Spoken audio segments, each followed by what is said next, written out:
मित्रों जय माता दी। आप देख रहे हैं धर्म शिक्षा। मित्रों आज के इस वीडियो में हम चर्चा करेंगे मार्च 2025 में पड़ने वाले जो भी मुंडन के मुहूर्त हैं। मुंडन आपके ही नौनिहाल का मुंडन के मुहूर्त आपको मैं बताऊं इससे पहले, जैसा कि हर मुहूर्त में मैं आपको बताता हूं कुछ सावधानियां, ताकि आप किसी गलत समय में गलती से भी वो काम ना कर बैठे। ये ज़्यादा जरूरी है। वो नोट कर लीजिए पहले कि किन किन परिस्थितियों में मुंडन नहीं होता है, चाहे आपका कोई कितना भी कहे तब भी नहीं होता है। पहला, जोड़े आयु वर्ष में मुंडन नहीं होता है।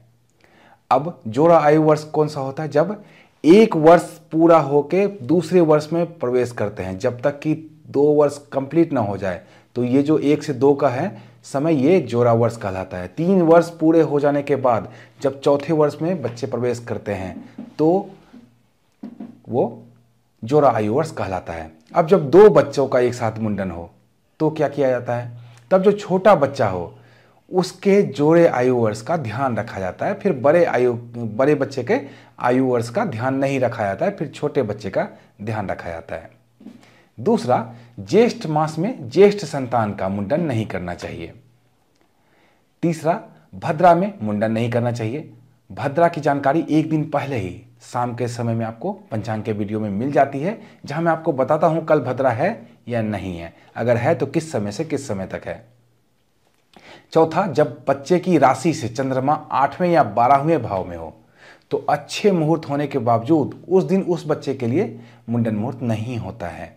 उदाहरण के लिए मान लीजिए अमुक दिन बहुत ही अच्छा मुहूर्त है, मैंने भी बताया, लेकिन अमुक बच्चे का राशि से चंद्रमा की स्थिति उस दिन 8वें या 12वें भाव में बन रहा है, तो सबके लिए अच्छा मुहूर्त है, लेकिन उस बच्चे के लिए वो मुहूर्त अच्छा नहीं है। वार में 2 ही वार वर्जित हैं, शनिवार और मंगलवार, जिस दिन मुंडन नहीं होता है। बाकी सब दिन मुंडन हो सकता है। चतुर्मास में भी मुंडन नहीं किया जाता है। आइए मुंडन के मुहूर्तों की चर्चा कर लें।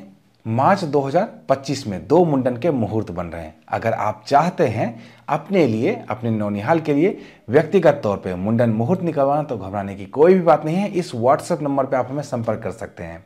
यहाँ पे आपको लिखना है सिर्फ मुंडन मुहूर्त, ऐसा लिख के छोड़ना है। कॉल करने से बचना है, व्हाट्सएप करना है। हमारी तरफ से एक मैसेज आपको आता है, उसमें रहता है कि बच्चे की क्या क्या जानकारियाँ आपको देनी है। जैसे बच्चे की जन्म तिथि, जन्म समय, जन्म का स्थान आपको बताना होता है, कहाँ से मुंडन कराते हैं ये बताना होता है, कब मुहूर्त चाहते हैं वो बताना होता है। तो यहाँ पे आप व्यक्तिगत तौर पे अपनी सुविधा के अनुसार अपने लिए एक अच्छा मुंडन मुहूर्त निकलवा सकते हैं, सिर्फ और सिर्फ 251 रुपये की दक्षिणा राशि जमा कराकर। आइए अब मुंडन मुहूर्त की चर्चा करें, जो कि मार्च 2025 में पड़ने वाले हैं। पहला मुहूर्त गुरुवार 6 मार्च 2025 को रहेगा। इस दिन फाल्गुन मास की शुक्ल पक्ष की सप्तमी और अष्टमी तिथि क्रमशः रहने वाली है। नक्षत्र रोहिणी रहेगा। शुभ मुहूर्त का निर्माण होगा सूर्य उदय से लेकर दिन के 3:03 तक। आपको इसमें कुछ चीज़ों का ध्यान रखना है, जैसे बच्चे की राशि चंद्रमा 8वें या 12वें भाव में ना हो, इसका ध्यान रख लीजिएगा। भद्रा इस समय नहीं है, मैंने वो देख लिया है। राहु काल पूरे दिन में आएगा ही आएगा, तो वो समय में मुंडन ना हो जाए गलती से, इस बात का ध्यान जरूर रख लीजिएगा। दूसरा शुभ मुहूर्त बनेगा सोमवार 10 मार्च 2025 को। इस दिन फाल्गुन मास की शुक्ल पक्ष की एकादशी और द्वादशी तिथि क्रमशः रहने वाली है। नक्षत्र पुष्य रहने वाला है। शुभ मुहूर्त का निर्माण होगा सुबह के 9:27 से लेकर रात्रि के 2:03 तक, अर्थात लगभग पूरे दिन का ही मुंडन मुहूर्त बन रहा है। इसमें भी आपको कुछ चीज़ों का ध्यान रखना होगा।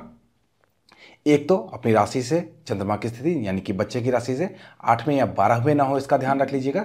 दूसरा, राहु काल का ध्यान रख लीजिएगा। भद्रा तो इस समय में नहीं है। तो मुझे उम्मीद है अब आप एक अच्छे मुहूर्त में ही अपने बच्चे का मुंडन कराएंगे।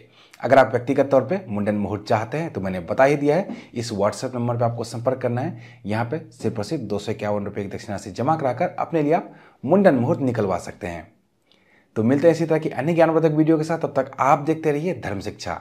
जय माता दी।